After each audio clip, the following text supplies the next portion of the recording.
All right, so today I'm thrilled to be speaking again with Andrea Owen, who is over at yourkickasslife.com and who is also the newly published author of 52 Ways to Live a Kick-Ass Life, BS-Free Wisdom to Ignite Your Inner Badass and Live the Life That You Deserve. And that is a sassy picture of her right there on the cover. So Andrea, who's a life coach, a speaker. Now, you lead a podcast, which you've interviewed me for. You've been a wonderful contributor to the Coaching Blueprint downloadable program.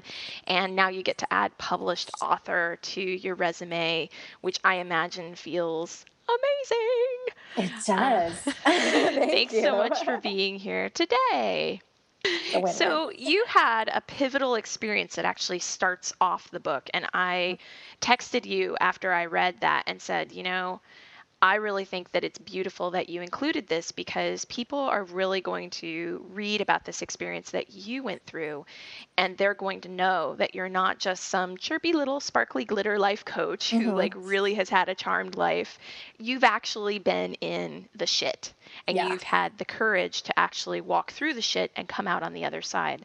I wondered if you would start us off by sharing a little bit about that story and then giving us some insight into how you found the wherewithal to make something that had really been difficult for you to deal with into something that really became a strength, because I know that that's something that a lot of people struggle with. How do we take the things that really feel like a defeat in life and turn them into something else? Right. And turn them into, and look at them as a gift, really, it's what I did. And trust me, it wasn't like that in the beginning. And what happened was, and the story that you're referring to was, I was married before, and he and I had been in a long relationship since I was 17.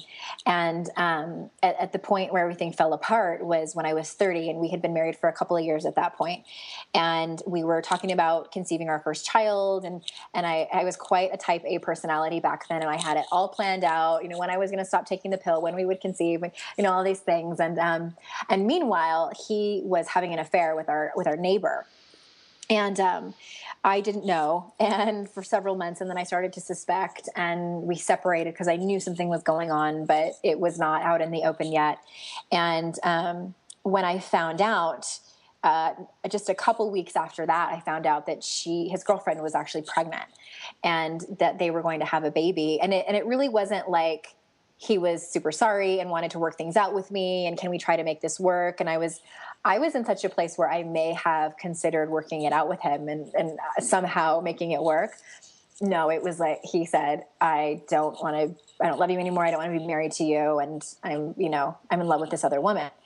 So I basically, I was left for another woman who was pregnant with my husband's child, and they were starting this life together. And I was alone for the first time, and really just was forced to be by myself. And I know it sounds really simple, but I didn't know who I was without him.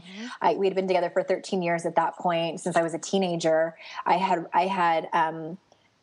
really had to take responsibility for building my life around him. And really, it was no one's fault but my own.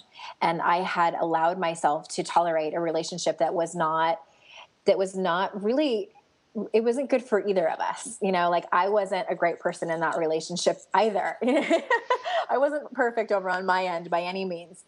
And so right after that, I got into another really bad relationship that was, if you can even imagine, was worse than that one. And when that fell apart was really the moment where it was one of those like crying on my bedroom floor in a heap, and just, I had isolated myself from all of my good friends and my family. I was so embarrassed and ashamed of where I was and what I had become.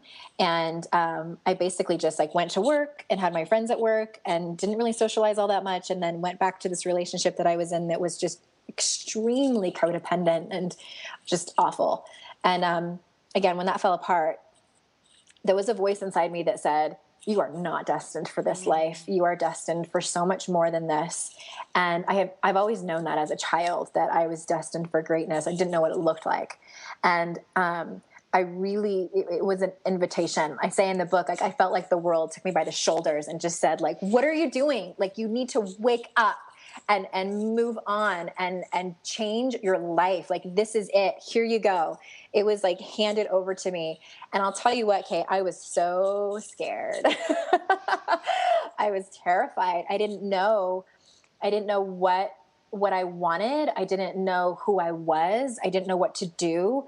All I knew was that this wasn't it. Mm-hmm. And I really put myself on the fast track. As scared as I was, the alternative was just unacceptable. And I put myself on the fast track to personal development. And I really just kind of became a self-growth junkie.